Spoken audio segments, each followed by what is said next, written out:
네, 현재 시각 8시 24분 향해 갑니다. 지금 보고 계신 머니쇼 유튜브에서 라이브로도 시청 가능하니까요. 많은 시청 부탁드립니다. 그리고 더 다양한 국내 주식 정보 원하시는 분들은 카카오톡 채널에서 크존 검색하셔서 친구 추가하시기 바랍니다.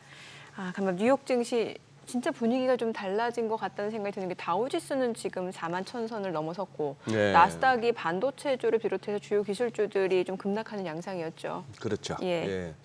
아무래도 이제 뭐 다우지수 쪽에는 이제 기술주 비중이 그렇게 많지는 않으니까 그렇죠. 예. 그런 부분인데 글쎄요. 지금 뭐 어느 정도 시장에서 언제 조정을 받아도 이상할 것이 없을 만큼 반도체 관련, AI 관련 이런 쪽으로 많이들 와서 어제 일시적인 거다가 요즘 워낙 기계들이 설치되니까 네네. 옆에 빠진다 싶으면 같이 막 내동 매매가 나올 수도 있는 상황이라서 그거 한지 아니면 이게 추세적으로 이제 꺾이는 건지 그 부분을 갖다가 이제 좀 우리 투자자분들도 계속해서 그 부분이 제일 궁금한 향후 그러게요. 장세 흐름이겠죠. 그러니까 그냥 일시적인 조정인지 일시적인 조정인지 추세적인 하락인지. 예. 그렇죠. 그런데 중요하죠. 이래저래 뭐랄까 할까요? 뭐 노이즈라 해야 될까 아니면 네.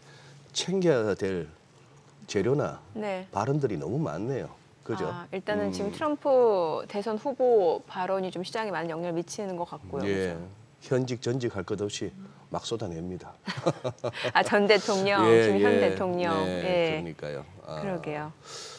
자, 우리도 오늘 야간 선물 흐름으로 봐서 우리도 뭐 약세 출발은 불가피해 보이는데 전략 후강의 체력이 되려는지 뭐 처음에 이렇게 밀리고 예. 반등을 못 하려는지 지금 조금 어쨌거나 날씨도 흉흉한데 네네. 시장도 좀 꾸리하네요. 그러게요. 사실 네. 뭐 반도체 쪽이 힘을 내주지 못하면 시장 전체적으로는 힘을 받지 못할 가능성은 있어 보이고 그렇죠. 또 이럴 때 테마주가 또 또 좀 득세할 수도. 그럴 수 있죠. 네. 예. 좀 바로 모셔보도록 하겠습니다. 네. 메리츠증권 강재원 부장님 함께합니다. 어서 오세요. 어서 오시죠. 안녕하십니까. 예. 어떻게 부장님도 지금 뭐 뉴욕장이 여느 때보다는 조금 변동성이 커져 놓으니까 좀 살펴보셨을 것 같은데. 네네네. 예. 어떻게 정리가 되십니까? 일단 참 어려운 시장, 어려운 시장. 상황이 됐다. 오늘 같은 날은 참 입조심을 해야 되는데. 입조심. 네, 왜냐하면 어디까지나 제 의견이기 때문에 요거는 참고 삼아 들으시면 될 것 같고, 왜냐하면 뭐 애널리스트나 이코노미스트의 시장 전망과는 저 같은 증권맨들의 시장 전망은 다를 수가 있습니다. 네, 왜냐하면 저는 예. 현업에서 트레이딩을 하는 사람이기 때문에 네. 그렇기 때문에 결국은 나라면 현 시점에서 어떻게 매매 대응을 할 것인가에 대한 부분들이 아마 얘기가 많이 나올 것 같아요. 그런 부분들은 참고하는 정도로 보시면 될 것 같습니다. 일단 시장에 대한 부분은 거의 트럼프가 피어 식별이 없는 공격을 시작을 했습니다. 피어 식별이 없다는 얘기는 뭐냐면 중국도 공격하는데 대만도 같이 공격하는 거죠. 이거는 결론적으로 모든 국가의 관세라든지 이런 것들을 부과하고 중국에 대해서는 더 강하게 부과하겠다. 이게 논조인데 네. 엄밀히 따지면 좀 예를 들어볼게요. 상인들이 경찰의 보호를 받고 있었는데 경찰서장이 바뀐다고 앞으로 보호비를 2~3배 더 내라고 얘기를 하는 겁니다. 그러면 상인들 입장에서는 엄청난 혼란이 있을 수밖에 없는 거죠. 예. 이게 경찰인 건지 아니면 건달인 건지 헷갈리는 상황이 올 수밖에 없는 거죠. 그렇게 되면 지금은 엄청난 혼란이 올 수밖에 없는 그런 시장이 된 거고, 제가 나스닥이나 뭐 이런 코스닥 시장이나 이런 기술주들이 조정이 나오는 시그널이 나올 경우에 그때는 한번 어닝을 주겠다라고 말씀을 네, 잘 드렸었는데 그 어닝은 지금 드리고 싶습니다. 엄밀히 따지면 지금 정도의 급락 수준이면 충분히 이제는 조정 국면에 대응을 해야 될 타이밍이 왔다. 그렇다면 지금 당장 시장에 있는 종목들 다 매도할 것이냐? 이거는 아니라는 거죠. 저라면 이미 어지간한 미국 종목들은 대부분 다 수익이 나 있는 상태이기 그렇겠죠. 때문에 한 3분의 1이나 4분의 1 정도 오늘 같은 날 비중 조절을 하는 방법이 있을 거고, 분명히 일시적인 시장의 충격이기 때문에 재차 반등을 하는 타이밍이 분명 올 겁니다. 그때 비중을 줄이는 방법도 한 가지 방법입니다. 근데 사실 지금 같은 장에서는 워낙 시장의 변동성이 크고, 그렇죠. 트럼프의 행동이 예측이 안 되기 때문에 현 시점에서는 좀 더 손이 빠른 투자자들이 손실을 좀 더 덜 볼 수 있는 확률이 높다는 거죠. 이런 부분들도 염두에 두시면서 지금은 공격적인 투자는 멈춰야 될 타이밍이다라는 생각이 분명히 든다는 생각이 들고요.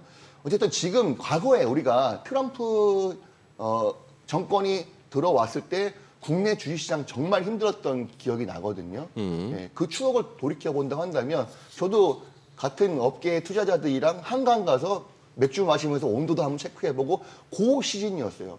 정말 힘들었던 시기가 그 트럼프 집권 당시 시절이 정말 어려웠고 그때 올라가는 종목들은 대부분 다 남북 경험주들, 테마주들, 그러게요. 소위 트럼프의 줄을 선 종목들 외에는 주가가 올라가지 않는 시장이 형성이 됐다는 거죠. 좀 더 말씀드리면 제가 트럼프 자서전도 좀 자세히 읽어봤었고 작년에 읽어봤는데 예.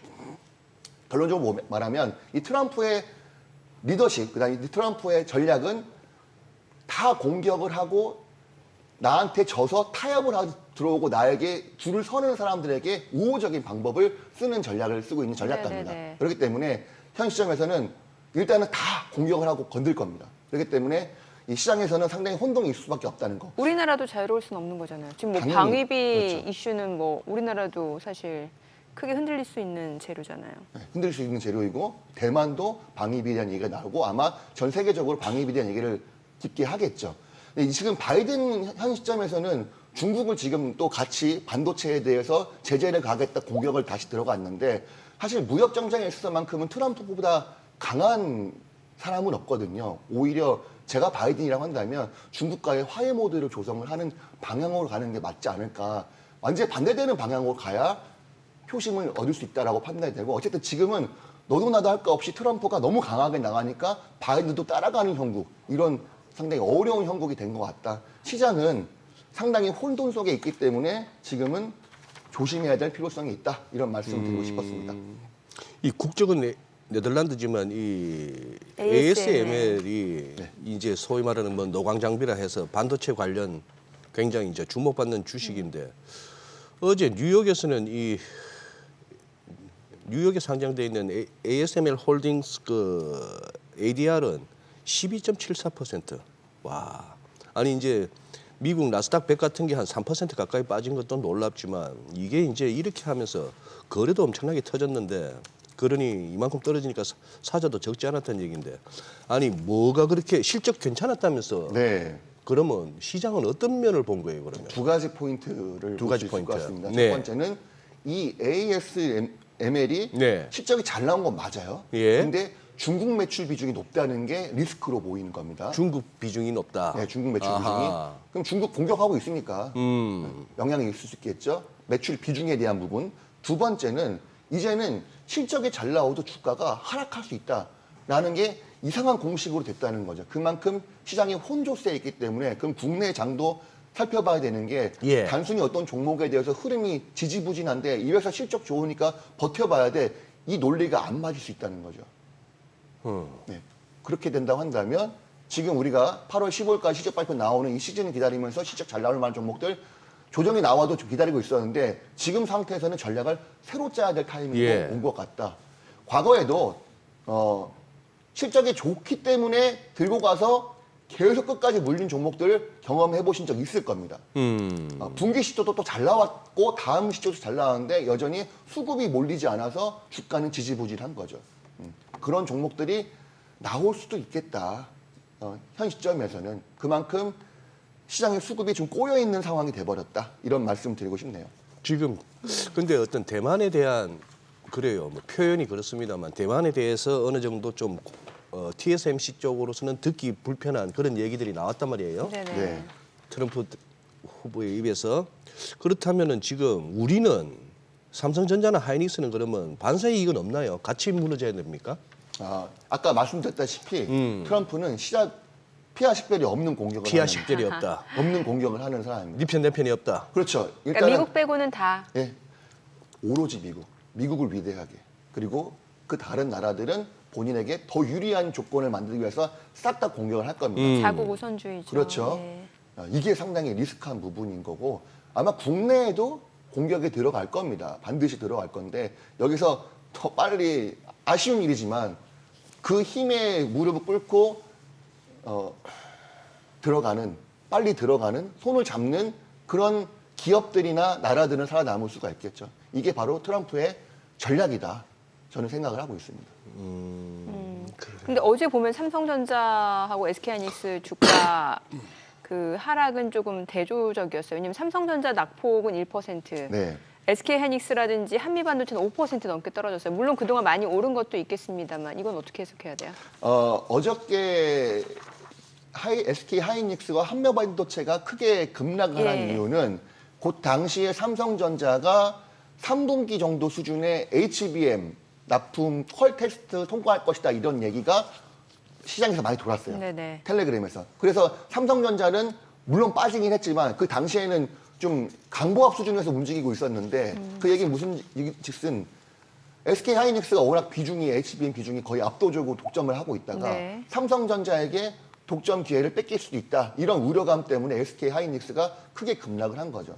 오늘도 트럼프 불안감 때문에 SK 하이닉스의 하락이 불가피할 겁니다. 주가는 더 빠질 수밖에 없을 것 같은데, 자, 과거에 한미반도체 사례를 보게 되면 네. 한미반도체의 본딩 장비가 국내 한 업체가 지금 테스트를 받고 있다는 얘기 들리면서 그러면은 한미반도체의 독점 공급이 깨지는 것이 아니냐 이런 우려가 돌면서 주가가 한번 6월 달에 크게 급락했던 적이 한 번 있었거든요. 네. 그 날짜 시점이 제가 적어놓은 게 있는데, 네, 6월 3일이죠.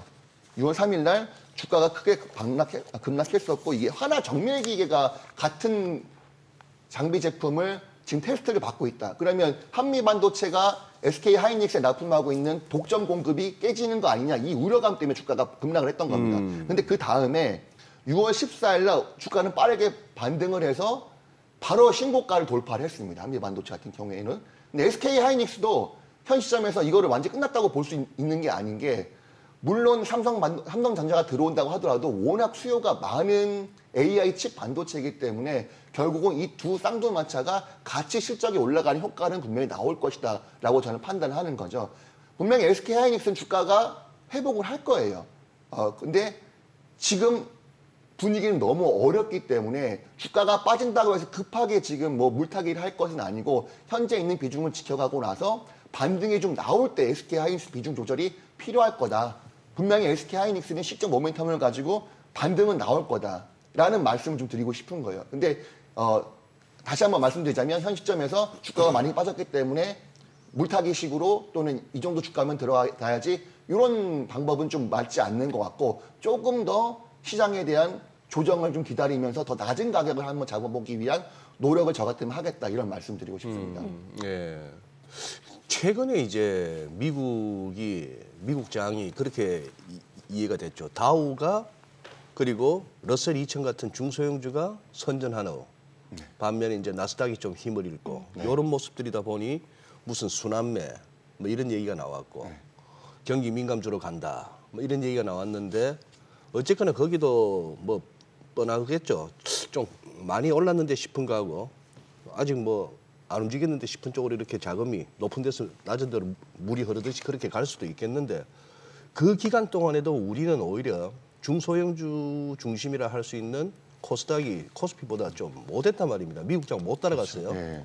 그나마 이제 대형주들이 이제 잘 그거 선방을 해왔는데 이제 미국에서 대형주마저 특히 빅테크마저 저러면은 좀 걱정이 되긴 합니다만 여기서 그러면은 전지 쪽 한번 여쭤볼게요. 두 가지 다 묶어서 어제 2차 전지주 전반적으로 좀 낙폭이 컸고 최근 들어서 뭐 좀처럼 이렇게 반등을 못하는 데다가 또 우리 강 부장님 이렇게 우리한테 또 상당히 강조했던 요 SOFC 네. 고체 산화물 연료전지. 연료전지 네. 이쪽은 또 살짝 또 꿈틀거리기 시작하고 네네네.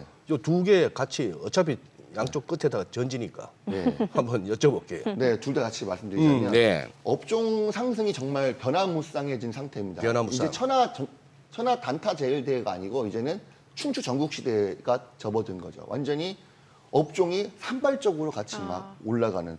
현 시점에서는 오르는 종목을 무턱대고 따라잡으면 반드시 망고생할 수밖에 없는 장이기 때문에 저는 현재 같은 시장에서는 내가 관심을 갖고 있던 실적이 좋은 종목을 정말 바닥 수준까지 내려올 때까지 기다리는 동굴 속 곰과 같은 전략이 지금 필요하겠다라는 생각이 들어요. 동굴 속 뭐요? 동굴 속 곰. 곰? 그래서 우리는 시장에서 베어 마켓이라는 얘기를 많이 하잖아요. 곰처럼 마늘을 먹고 버티는 거죠.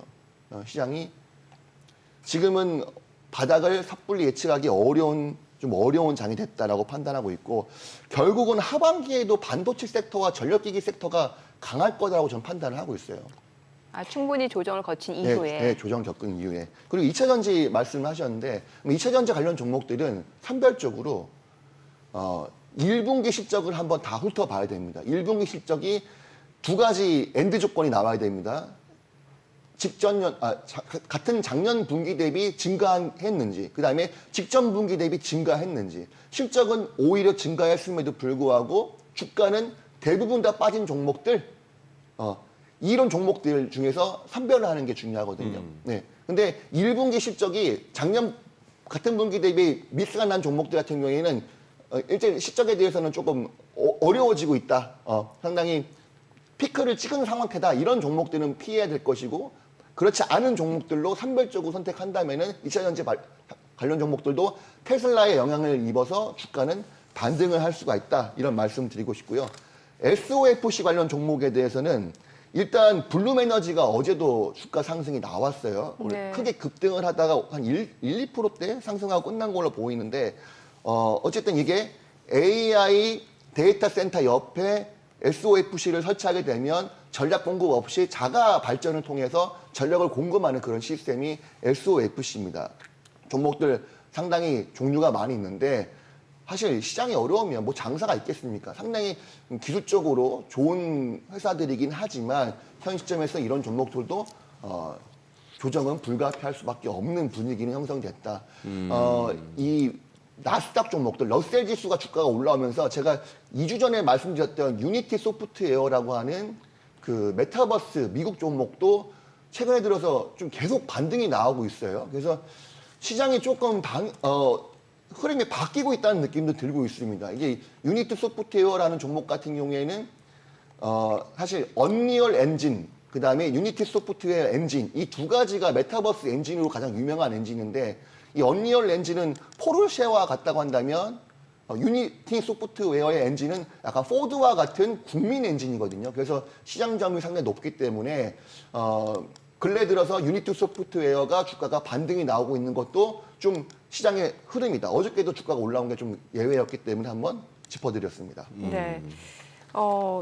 어제 보면 이제 건설주들이 좀 올라갔는데, 사실 이제 트럼프 전 대통령이 이제 당선되면은 뭐 우크라이나 재건 관련주가 올라갈 수 있다, 이런 모멘텀도 있었던 것 같고, 어제 뭐 건설주, 조선주들 흐름 좋았는데 오늘 호가 흐름도 지금 보면은 건설주들 상당히 괜찮거든요.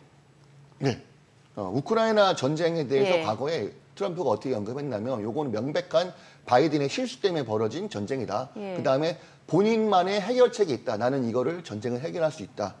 자, 이게 피어 식별 안 된다는 이유가 뭐냐면, 러시아와 그 푸틴과 트럼프가 좀 친하다는 소문이 과거부터 돌았었어요. 네. 그러면 친러락을 된다고 한다면 실제로 이게 어떠한 방법이 됐든 간에 이 전쟁이 해결된다, 이런 이슈가 된다고 한다면 당연히 우크라이나 재건 관련 종목들이 수혜를 받을 수밖에 없는 상황이 될 거고, 그런 기대감이 커지고 있는 거겠죠. 어떠한 방식으로 풀어가든지 간에. 그리고 건설기계 업종에 대한 긍정적인 뷰가 늘어나는 가장 근본적인 이유는 금리 인하에 대한 기대감도 상당히 큽니다.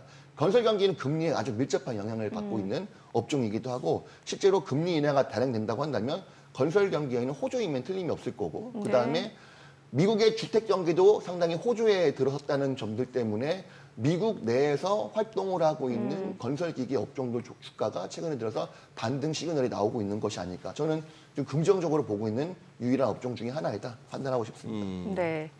와, 지금 오늘 원전주들 호가 흐름 장난 아니네요. 일단 지금 두산 에너빌리티가 급등할 것으로 보여지고, 지금 이제 체코 원전 수주 그 우선 협상 대상자 선정이 됐잖아요. 네. 이제 이러한 수주 모멘텀 기대감도 있는 것 같고, 사실 두산그룹주는 최근에 또 지배구조 개편 이슈도 있었습니다. 네.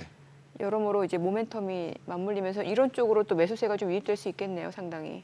야, 그렇죠. 뭐 지금 같은 시장에서 수익이 나 있는 자금이 갈 데가 없다고 한다면 이런 테마주 성격을 갖고 있는 종목들로 확 붙을 수가 있겠죠. 근데 두산 에너빌리티는 또 테마주라고 보기에도 좀 애매하지 않나요? 원전 테마. 네. 아, 원전 네, 테마. 원전 테마 전체적으로 봤을 때 아마 이 투자하는 분들 중에서도 매매 트레이딩을 빠르게 할 수 있는 투자자들은 여기서 가장 센 놈을 따라잡을 겁니다. 한정기술 같은 경우에 네, 그렇죠. 지금 상한가 예상이 되고요. 자, 근데 저는 오늘 같은 날 이 종목을 따라붙는 운은 범하고 싶지 않습니다. 아, 건설주 중에 대우건설이 또 그 속해 있다 보니까 그러네요. 네, 예. 그렇죠.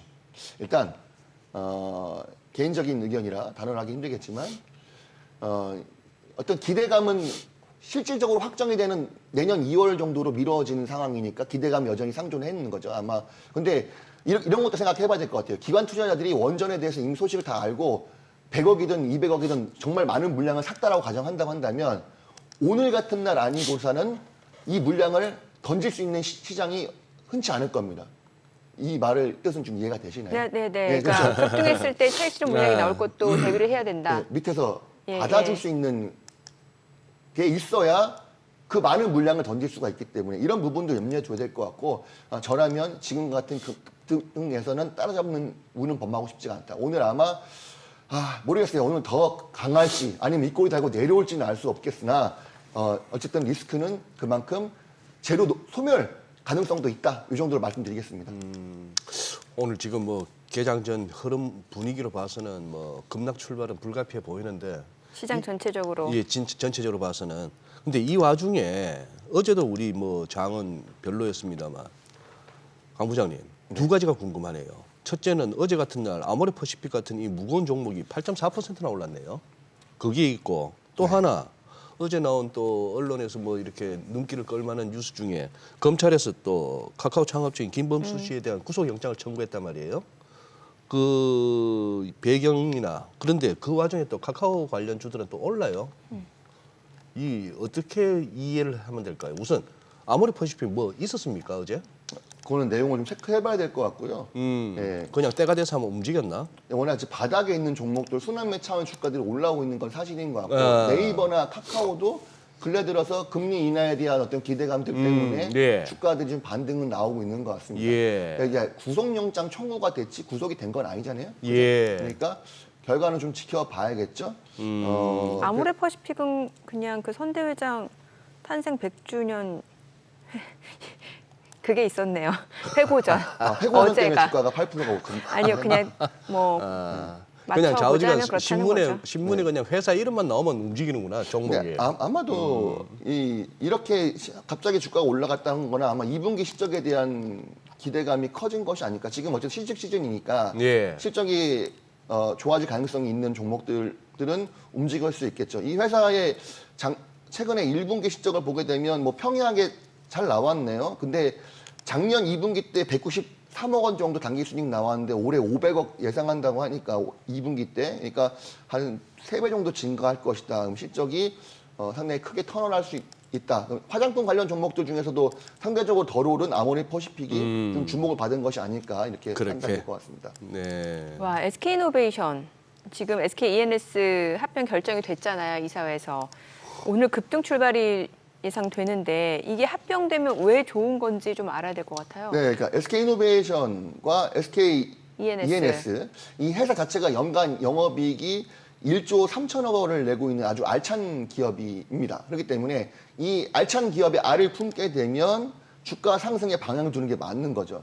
근데 SK이노베이션 주가도 상당히 지금 많이 조정을 나왔어요. 주가 거의 바닥 수준에 있기 때문에 이러한 모멘텀을 가지고 반등이 가능성이 충분히 있는 거고 물론 1분기 실적은 미스가 있었습니다. 이 회사가 SK이노베이션 1분기 실적 미스가 나다 보니까 일시적으로 올해 전체 실적에 대한 실적이 꺾이긴 했지만 여전히 증권사에서 보고 있는 SK이노베이션에 대한 1년 전체 실적에 대한 뷰는 전망이 밝은 상태고요. 그리고 트럼프가 당선된다라고 했을 경우에는 석유화학 기업들에 대한 방향성도 상당히 좋아질 전통 거다. 에너지. 예, 이런 얘기들도 많이 들리고 있기 때문에 이런 모멘텀을 동시에 타면서 주가 반등을 모색하고 있는 것이 아닐까 판단이 됩니다. 그래요.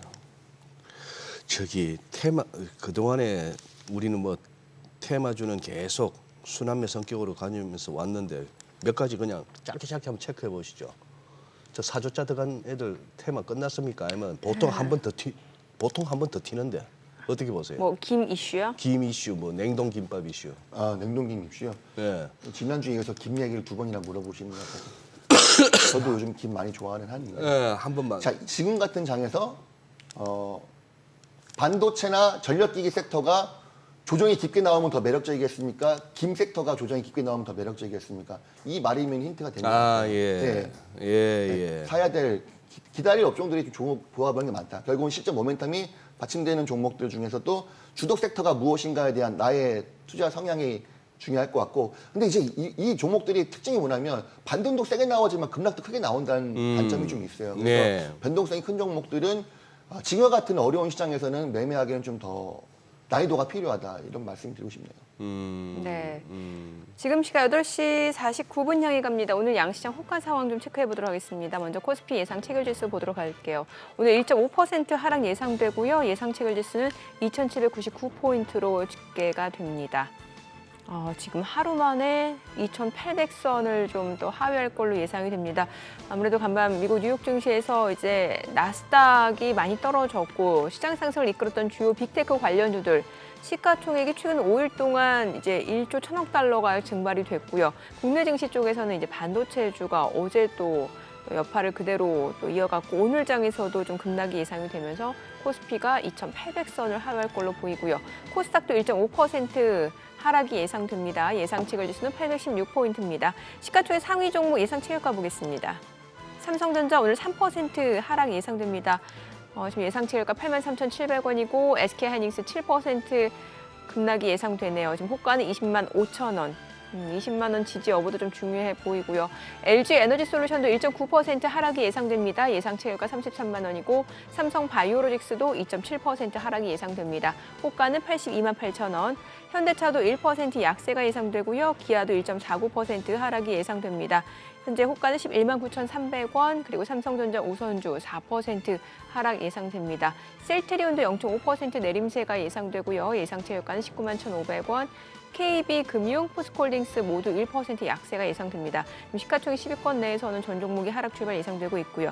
이 가운데 오늘은 두산그룹주하고 SK그룹주 강세가 지금 독보적으로 나타날 걸로 보여지는데 두산그룹주 내에서는 지금 체코 원전수주 쪽에서 팀코리아 우선 협상 대상자로 선정됐다라는 소식에 이제 관련 종목은 두산 에너빌리티, 한전기술, 대우건설 이렇게 볼 수 있을 것 같은데 두산그룹 최근에 또 지배구조 개편 이슈까지 있었죠. 두산 오늘 5% 강세가 예상되고요. 두산 우선주도 4% 이상 올라갈 걸로 보입니다. 호가는 12만 1,600원.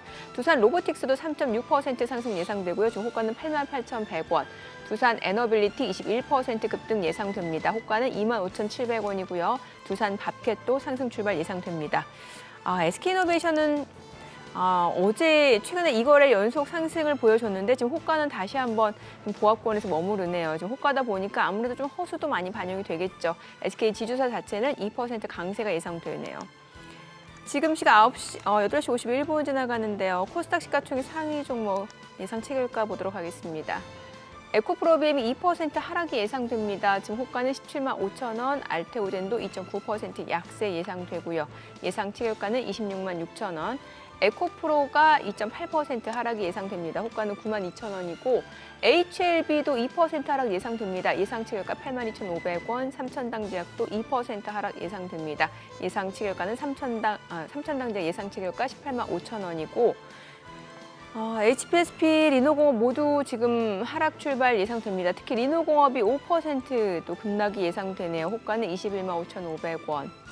엔캠 3.68% 하락 예상되고요. 셀트리온제약 보합 예상됩니다. 이 가운데 클래시스 0.98% 상승 예상되고요. 예상 체결가 5만 1,600원.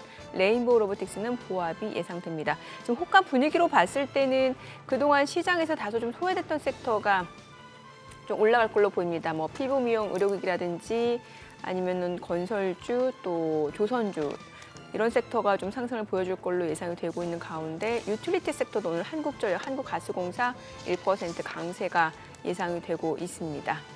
이제 개장까지 7분여가량 남았는데요. 지금 코스피 같은 경우는 좀 낙폭이 더 확대될 걸로 예상이 되는데 아무래도 지금 반도체주, 삼성전자, SK하이닉스, 특히 SK하이닉스 좀 주가가 많이 떨어질 걸로 보이네요. 이미 어제장에서도 많이 떨어졌는데요. 네. 예. 와, 저 예상 체결 지수대로 시장이 움직이면은 강 부장님 저 정도로 시작할 것 같으면 일단 뭡니까 신용 쪽에서는 한번 정리가 돼야 되나요? 아직 멀었어요. 아직 멀었어요. 예, 그 정도 하락. 그 정도는 아니고? 예. 더 이제 정말 그 셀패닉이 나와야. 셀패닉이 나와야. 근데 오늘 요 정도 하락이다라고 하면 장 막판에는 조금 꼬리를 달고 올라올 수도 있겠다라는 생각이 밑꼬리 드네요. 달고. 예, 그러니까 너무 자 이게 걔가 두 가지 방법입니다. 뭐 조금 오늘 좀 기다리다가 좀 올라올 때 일부라도 좀 줄인다든지 한 가지 방법이 있을 거고 아니면 좀 느긋한 투자자들 같은 경우에는 분명히 이제 시장이 한번 충격이 나왔기 때문에 거기에 대한 기술적 반등이 나올 거기 때문에 기술적 반등을 이용해서 비중을 줄이는 전략 이런 방법도 있을 겁니다. 이 어쨌든 간에 둘 다 전략의 공통점은 이제는 조금 주식 비중을 줄여야 될 타임이다. 이런 얘기에 대한 공통점이 있겠죠. 그런 얘기를 좀 드리고 싶네요. 2,800 아래에서 시작하면은 그 또 단기 트레이딩 하시는 분들은 또 가만 안 있을 것 같은데. 예. 짧게 들어가서 정말 짧게 정말 짧게 방망이 짧게 매매하면서 잡고. 들어갈 거고. 그렇죠. 예.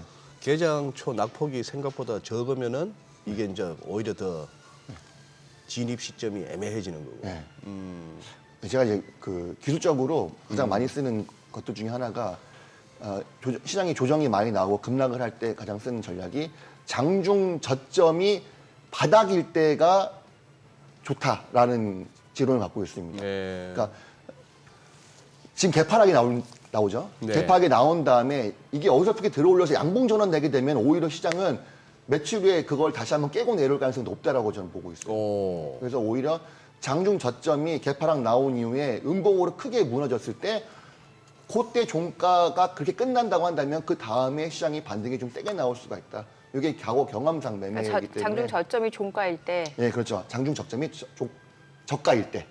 저점이 저가요? 아, 종가. 종가가 네, 종가. 저점일 때. 예. 맞는 말씀입니다. 예. 그럴 때 시장이 반등이 나온다라고 판단을 하고 있어요. 그래서 오늘 만약에 시장이 뭐 좀 어설프게 들어 올린다라고 한다고 한다면 재차 한번 또 시장에서 조정이 나올 수 있다라는 점들도 감안해야 될 것 같고 과거 경험상 그래요.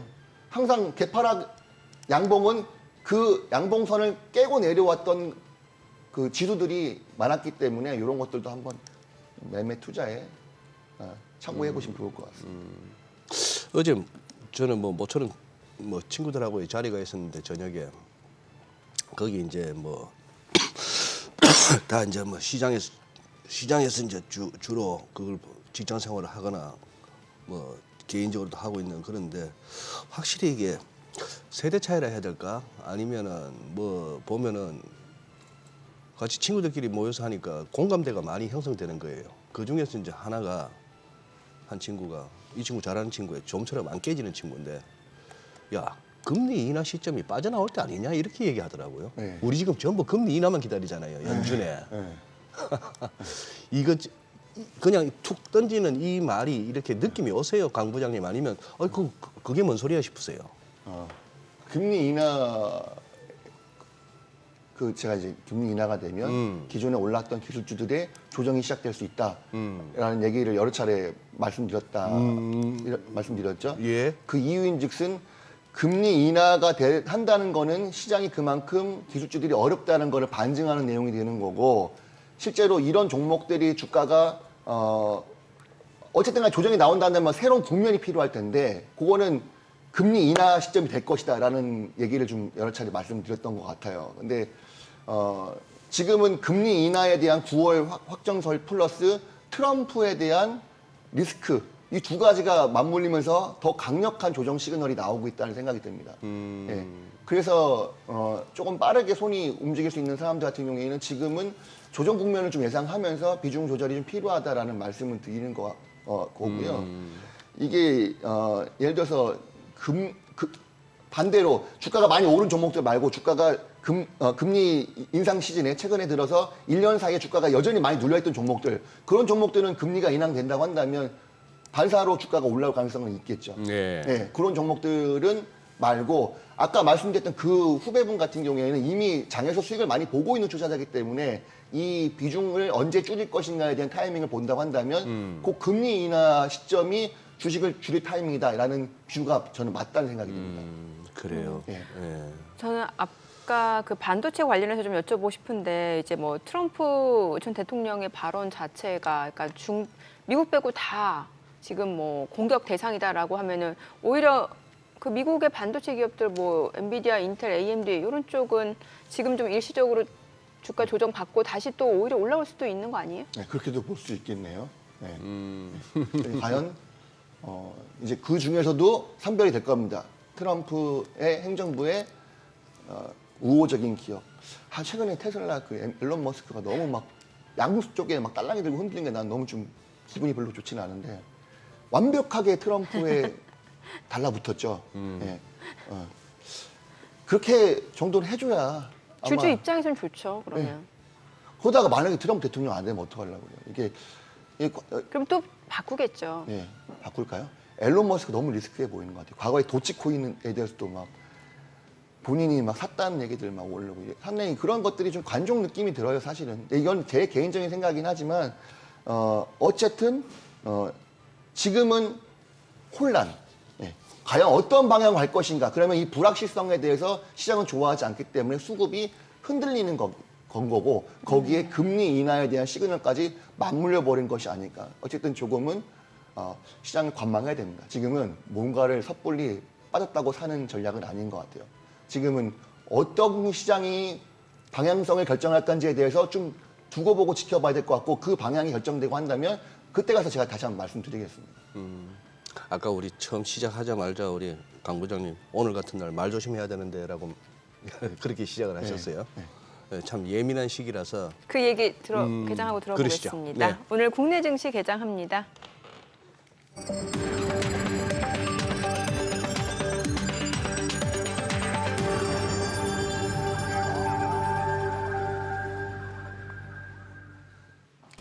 네, 7월 18일 목요일 국내 증시 개장했습니다. 분위기가 좀 많이 바뀌는 것 같죠. 다우지수는 지금 보게 되면 6거래일 연속 랠리를 이어가면서 사상 처음으로 4만 천선을 돌파했고요. 그동안 시장 상승을 이끌었던 주요 빅테크 관련주들 뭐 엔비디아를 비롯해서 마이크로소프트, 뭐 애플, 아마존 지금 급락하면서 오히려 또 나스닥은 또 떨어지는 모습이고요.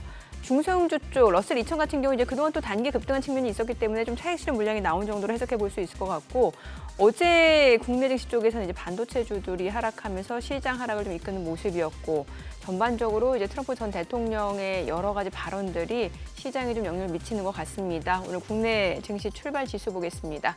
코스피가 1.3% 떨어집니다. 2,805포인트. 그래도 호가보다는 분위기가 좀 양호한 것 같네요. 2,800선을 지금 아직까지는 뭐 지지해주고 있는데 글쎄요. 일단 조금 더 시간 지나봐야 또 이제 매도 물량이 어느 정도 나올지에 따라서 시장에 대해서 좀 짚어볼 수 있을 것 같고 일단은 2,807포인트, 2,800선은 지지가 됩니다. 코스닥도 1.2% 떨어집니다. 819포인트입니다. 시가총액 상위 종목 시초가 보겠습니다. 전반적으로 호가보다는 그래도 좀 나아요. 지금 삼성전자가 2.5% 하락, 84,500원, SK하이닉스도 3.6% 하락, 21만 2,500원, 그리고 LG 에너지솔루션도 1.3% 내림세 33만 2,500원이고 삼성바이오로직스도 1% 떨어집니다. 84만 2,000원. 현대차가 1% 내림세네요. 26만 5,500원. 기아도 1% 떨어집니다. 11만 9,900원. 삼성전자 우선주 2.6% 약세 6만 6,300원. 그리고 셀트리온 0.3% 소폭 하락하네요. 19만 1,900원. KB금융은 0.48% 올라갑니다. 8만 4,500원. 포스코홀딩스 0.68% 하락으로 36만 3,000원에 거래되고 있습니다.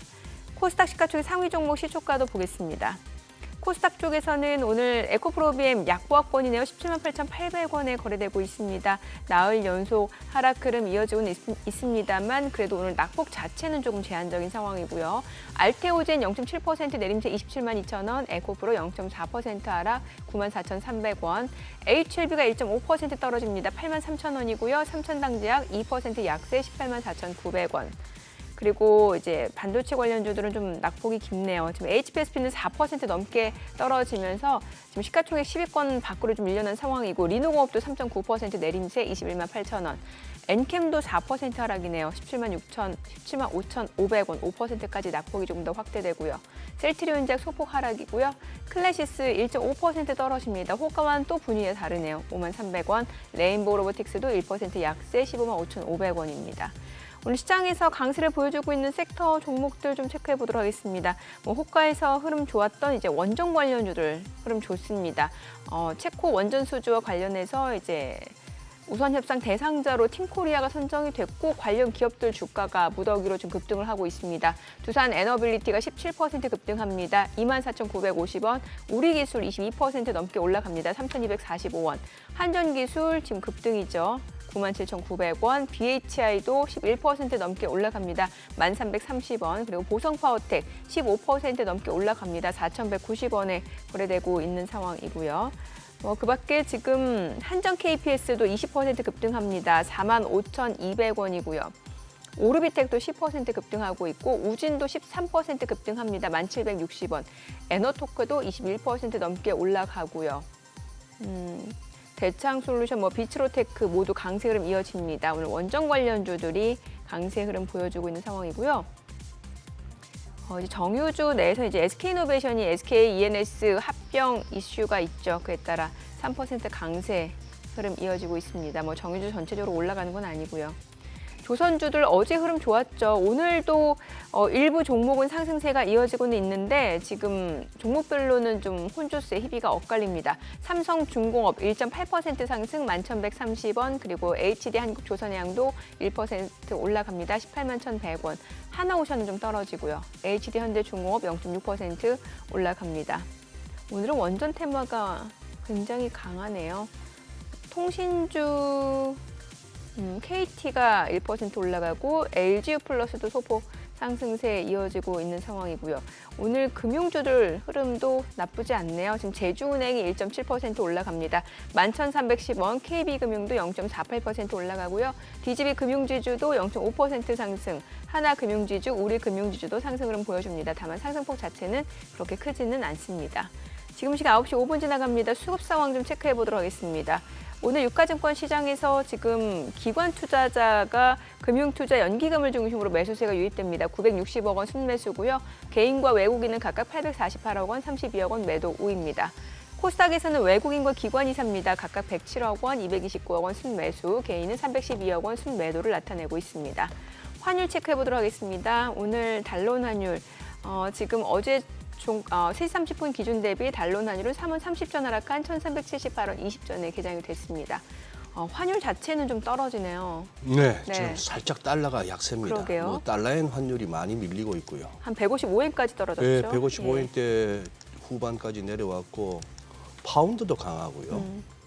파운드는 인플레 지표가 보니까 생각보다 그렇게 안 떨어집니다. 네네. 인플레가 오히려 강해지다 보니까 영란은행 금리 인하 기대감 확 줄고 이러고 또 파운드가 강해지는 그런 흐름이다 보니 그래서 달러 약세, 특히 이제 엔 흐름에 우리가 연동되긴 했는데 달러엔 환율 떨어진 것에 비해서 우리가 덜 떨어지니까 이게 지금 한 850원까지 갔던 엔원 환율이 885원까지 왔네요. 그러니 이제 엔이 조금 비싸지고 있는 거죠. 니케이는 지금 2% 넘게 급락 출발이고 그런 상황인데 외국인 수급에서 아직까지 개장 초 크게 무슨 대규모 매도나 무슨 매수가 안 나와요, 없으니까. 딱히. 예. 근데 2,800을 갖다가 안 깬다는 거는 그래도 리저너블합니다. 예. 빠지더라도 말이 되게끔 해야지. 이거 갖다 처음부터 2,800을 깨고 내려가는 거는 좀 그긴 하죠. 아까 이제 개장 초 이제 개장 상황 이렇게 정리해 주기 전에 드리고 싶었던 말씀이 네네. 참 말 조심해야 되는 그런 상황인데 시장 상황도 그렇고 세상 돌아가는 것도 그렇고 하긴 해야 됩니다만 좀 이상하지 않습니까? 미국이란 나라에서 대통령 되겠다고 나온 사람이 총알을 맞았어요. 잘못하면 진짜 사망할 뻔했던 그 상황을 갖다가 전 세계가 생중계로 보고 있었고 그래 됐는데 그걸 갖다가 어떻게 미국의 FBI가 하루나 이틀 만에 이거 단독 범행이야 이러고 넘어갑니까? 이게 참 이것도 웃겨요. 설령 단독 범행일 가능성이 높더라도 그런 중차대한 사건을 갖다가 그렇게 허겁지겁 이렇게 핸드폰도 안 열리네 이러면서 그냥 덮어버리고 하는 이것도 웃기고 그러니 그 어마무시한 사건인데도 불구하고 지금 이제 그거보다는 또 딴 데로 또 빨리빨리 이슈가 또 넘어가지 않습니까? 네. 그럼 소장님 그걸 뭐라고 보시는 거예요? 그러니 지금 세상이 좀 우리가 생각하기에 이거는 좀 중요한 거 아니야 하는 게 별로 중요치도 않고 좀 이렇게 이것도 놀랄만한 시장 흐름인데 별로 놀래키지도 않는 거고. 자, 그런 상황이라서 지금 이제 뭐 조정 차원으로 본다면은 자꾸 이제 저점 시점을 봐야 되겠지만 이게 아까 말했던 금리 인하 시점 정도가 오히려 뭐 꼭지가 될 수 있을까 모르겠지만 또 그때 또 나온 어제 대화의 연장입니다만 그 중에 발 빠른 놈들은 더 일찍 움직이지 않을까 이런 얘기도 들리고 해서 이제 아슬아슬하긴 합니다. 아슬아슬하긴 한데 지금 여기 원전주 같은 거는 이해가 되고 또 하나 아까 그거 갖다가 뭐 하루 이틀 만에 단독 범행이라고 하고 넘어가는 것도 저는 이상하지만 또 이런 것도 이상해요. 우리나라가 산유국이 될 수 있을까 하는 어마무시한 일인데도 불구하고 왜 후속 보도나 주가의 흐름이 그 다음에 그냥 거의 원위치죠, 이거. 이런 부분을 저는 참 보면서도 야, 이게 이렇게 단순한 일이고 이게 하루 이틀 그냥 떠들고 그냥 말 일이야 싶기도 하고 좀 그렇습니다, 사실은. 말난 김에 아까 테마주 중에 이제 김 얘기 먼저 여쭤봤는데 그거 하고 지금 이 소위 말하는 지금 화면에 나오네요. 저거 벌써 끝난 겁니까, 저거? 아니면 지금은 타이밍이 아니고 그 다음에 또 뭐가 나올 때 또 움직일까요? 제가 일전에 어떤 받았던 네. 자료 중에 네. 이 영일만항에서 시추에 대한 계획표나 스케줄표를 받아놓은 게 있었는데 네. 오늘 질문을 미처 준비를 못했기 때문에 그 표를 들고 왔으면 좋았을 것 네, 같아요. 네. 근데 상당히 그 이후예요. 최근 2달 정도 이후. 그러니까 지금 현재 시점에서 이런 얘기를 다시 얘기해봐야 뭐 딱히 주가 반응도 없을 거고 아마 그 즈음에 뭔가 정부에서 또 그 뭔가 스케줄대로 이제 액션이 나온다. 나올 때 그때 가서 다시 한번 얘기를 할 겁니다. 지금은 이 원전 수주에 대해서 이 정부의 역할이 얼마나 컸는지에 대해서 좀 시장에 알리는 것들이 더 지지율이나 이런 거에 더 도움이 되겠죠. 오히려 지금은 원전에 대해서 더 관심을 갖고 정부에서는 아마 거기에 대한 언론 플레이를 하지 않을까라는 생각이 듭니다. 저기는 신재생 쪽으로는 지금 현 상황에서는 지금 이제 뭐 미국 대선판이 저렇게 돌아가고 있는 와중에 신재생 쪽도 한번 조금 이렇게 전략을 한번 세울 때 된 거 아니에요? 네. 신재생 에너지에 대한 부분은 두 가지 측면이 있는데 첫 번째는 일단은 전통적인 방식의 에너지를 생산하는 거를 트럼프가 좋아해요. 그런데 신재생 에너지는 약세를 면할 수 없다라는 부분이 됩니다. 근데 반면에 신재생 에너지들은 주가가 많이 절어 있는 상태인데 네. 그 이유가 금리가 높았기 때문이에요.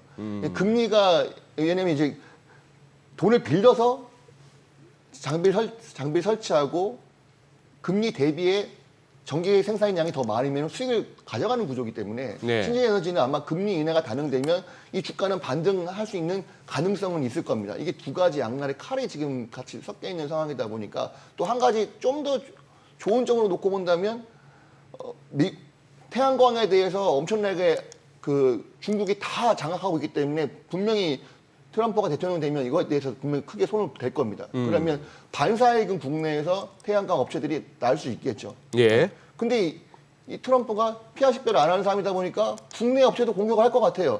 이게 좀 완전히 혼란인 거죠. 그나마 확률적으로 놓고 본다면 금리 인하가 단행되면 태양광은 주가가 반등이 나올 것이다. 한 6, 더 하락할 수도 있다. 한 4, 이 정도 되면은 좀 더 상승 쪽에 무게를 두고 싶다. 이런 말씀을 드리고 싶습니다. 상승 쪽에? 네, 지금은 아니고요. 지금 현 시점에서는 역시나 지금도 방향을 좀 더 살펴봐야 되는 관망의 장이다. 말씀드리고 싶습니다. 관망의 장이다. 네. 혹시 그 전에 조금 방송에서도 개인적으로 언급해 주셨던 종목들 있잖아요. 네. 좀 추가적으로 좀 첨언해 주실 내용 있으실까요? 예, 지금 어쨌든 그런 종목들에 대해서 네. 게시판이나 이 댓글 통해서 궁금한 종목이 남겨주시면 제가 준비해서 말씀드리도록 하겠습니다. 아, 지금요? 네. 지금 나중에라도. 지금이라도. 네네네. 예. 참 오늘 하락하는 종목이 많다 보니까 뭐 시장에 대해서 어떤 말씀을 드려야 될지 좀 어렵네요. 아모레퍼시픽 어제 흐름 좋았는데 지금도 보면은 3.7% 상승 보여주고 있는데 뭐 화장품주도 최근에는 신수출주로 좀 주목을 받았었는데 지금 보면은 뭐 그쪽 섹터가 다 올라가는 건 아니고 일부 개별적인 이슈로 올라가는 듯한 모습이거든요.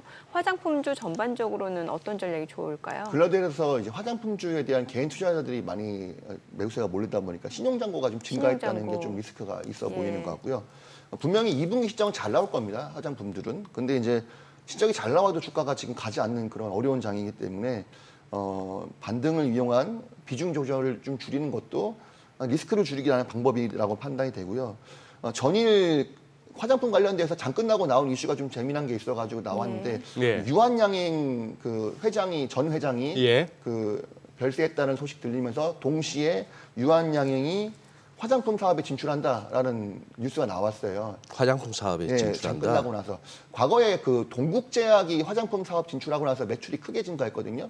그러니까 그 화장품의 그런 약과 화장품을 접목시켜서 좀 더 효과를 일으킬 수 있는 유한양행도 그런 형태를 위해서 화장품 사업에 진출하는데 동시에 미용 의료기기 사업도 진출한다는 얘기가 있습니다. 이게 성우전자라고 과거 휴대폰 부품 기업인데 이 회사와 손을 잡고 성우전자가 미용 의료기기를 만들고 그 다음에 유한양행은 화장품을 생산하고 이런 부분들 때문에 이제 성우전자가 시간에서 강세를 기록했다. 결국은 화장품 종목들은 제약 바이오 업종에 대해서는 놓고 봤을 때는 상당히 매력적인 수익 창출할 수 있는 구조가 맞는 것 같고요. 제약 바이오 얘기 나온 김에 제약 바이오도 말씀드리자고 한다면 네. 제약 바이오 종목들은 과거 알테오젠이 먼저 올라야 되고 그다음에 삼천단 제약이 같이 급등한다고 한다면 예. 그때는 추세 반등이 나올 것이다라고 몇 번 말씀드렸었어요. 근데 다 그렇게 됐잖아요. 예. 지금 삼천단 제약도 삼천당으로 날아갔고 예. 그래서 현 시점에서 이 제약 바이오에 대한 수급이 트럼프가 대통령 되든 바이든 대통령이 되든 제약 바이오 좋을 거라고 얘기를 합니다. 이 제약 바이오에 대해서는 관심을 갖고 봐야 될 섹터가 되었다라고 판단하고 있고요. 그중에서 어떤 종목을 선택할 것이냐. 그러면 네이버에서 내가 관심 갖고 있는 종목에 어떤 종목, 그다음에 기술 수출 해서 과거에 기술 수출 경험이 있는 종목이라 한다면 그 종목은 선택을 해도 나쁘지 않겠다라고 판단하고 있습니다. 제가 딱 떠오르는 기술 추출했던 기업이 일단 알테오젠, 네. 리가켄바이오, 오스코텍 네. 몇 가지 종목들이 떠오르는 게 있어요. 그런 종목들 지금 매수하라는 건 아니고 그런 종목들이 조정이 나온다고 한다면은 제약바이오에 대한 수급이 상당히 개선이 됐기 때문에 지금 시점에서는 관심을 봐야 될 업종 중에 하나이다. 이런 말씀을 드리고 싶었습니다. 그러니까 이게 오리지널 의약품 특허가 만료되는 시기가 겹치다 보니까 뭐 바이오시밀라라든지 아니면 제네릭 쪽 관련 회사들이 좀 올라갈 수 있는 모멘텀이다 이런 말씀이시죠? 네, 맞습니다. 예. 네. 어떤 전략 좋을까요? 이렇게 좀 글쎄요. 이렇게 많은 분들이 이런 생각하실 거예요. 이렇게 시장 조정 나오기 전에 차라리 일찌감치 좀 현금 비중을 늘려라 이런 얘기를 해줬으면 좋았을 거라는 생각도 하실 것 같고 막상 떨어지니까 지금 와서 현금 비중 늘리라고 하면은 이게 손이 나갑니까? 안 나가죠? 네, 어떤 전략 좋을까요? 네. 참 이미 주식 시장에서 기술주에 많은 포커스가 맞춰져 있는 투자자들은 생각보다 그런 지금 같은 하락장이 안 힘들 수도 있어요. 왜냐하면 이미 수익들이 많이 나 있는 상태이기 때문에 아 그래도 사람 심리가 네. 이미 최대 수익 났을 때가 본전이라는 생각을 하거든요. 그런 생각하면은 안 되죠. 예. 그러니까 안 되는 건 알지만 지금은 그렇습니다. 비중 조절해야 될 거고 문제는 너도 나도 할 거 없이 주가 좋다고 하니까 늦게 해서 해외 주식에 뛰어든 사람들 늦게 나도 주식 한번 해볼까 뛰어든 뭣도 모르는 개인 투자자들이 지금 힘든 거예요, 사실은. 그런 투자자들에게 일침을 말씀드리자면 지금은 투자할 때 아닙니다. 빠져나오시는 게 맞을 것 같아요. 예. 조금 더 빠르게 손 빨리 털어 나오면 마음고생 덜 하실 겁니다. 이런 말씀 드리고 싶고요. 자, 저는 그렇지만 오늘 당장 비중 조절을 급하게 하진 않겠습니다. 네. 반등이 시장이 분명히 나올 겁니다. 예. 예. 그래서 반등을 이용한 비중 조절을 좀 하겠다 이런 말씀을 좀 드리고 싶네요. 그래요. 부장님 보내드리기 전에 우리 시청자분이 아주 좀 한 2번 정도 올리시네요. 내일 신일전기 공모인데 신일전기. 신일전기. 예, 예. 이제 참 대여급이라고 했던 시프트 상장 이후에 이제 힘못 쓰는 거 보니까 고민이 된다 이러시는데 지금 뭐 전기 전력은 그동안 좋기는 했습니다만 지금 요 시장 상황하고 맞물리니까 좀 고민되시긴 되시겠네요. 네. 어떻게 보세요? 네. 일단은 아마 이제 시작하는 순간부터 공모주에 참여했던 분들은 수익 난 상태 출발을 하게 되니까. 그렇겠죠? 예. 예. 절반은 던지고 그다음에 장 초반에 움직임을 봐가면서 대응하겠다. 이게 가장 심플한 방법이죠. 네. 그래요. 네. 이게 또 갈 데 없으면 그쪽으로 자금이 쏠릴 수도 있고 투자 심리가 위축되면 다 같이 빠질 수도 있다 보니까 네. 예측이 쉽지 않죠. 근데 이제 가장 앞단에 있었던 상장 종목들의 주가 흐름에 대해서 좀 영향을 받긴 받는 것 같아요. 네. 가장 대어였던 시프트업이 주가 흐름이 안 좋았기 때문에 예. 분명히 신일전기도 영향은 좀 있을 수가 있다. 예, 그런 부분들도 염두에 둬야 될 것 같고요. 그렇다고 해서 막 주가가 막 급락하고 있는 상황에 같이 던지는 방법보다는 일단은 시초에 한 절반 정도 비중 조절하고 나서 그 이후에 주가 움직이는 거 종가까지 봐가면서 매매 대응하는 전략, 저는 그런 전략을 쓰고 싶습니다. 네. 알겠습니다. 오늘 내용 잘 들었습니다. 고맙습니다. 고맙습니다. 네, 감사합니다. 네, 오늘 들으신 내용과 관련해서 더 다양한 국내 주식 정보 원하시는 분들은 카카오톡 채널에서 크존 검색하셔서 친구 추가하시기 바랍니다. 최근 외국인 어떤 리포트 관심 있게 보는지 확인해 보겠습니다.